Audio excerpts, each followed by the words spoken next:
Hello అండి, welcome to Vakratunda kitchen. ఈరోజు మా ఇంట్లో మధ్యాహ్నం వంట చూపిస్తాను రండి. ముందుగా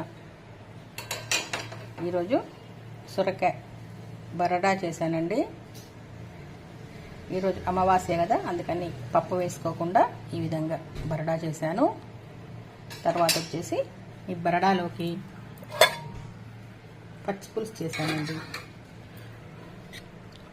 చాలా బాగుంటుంది పచ్చిపులుసు కాంబినేషన్లో ఈ సొరకాయ బరడా. తర్వాత వచ్చేసి గుత్తి వంకాయ చేశాను.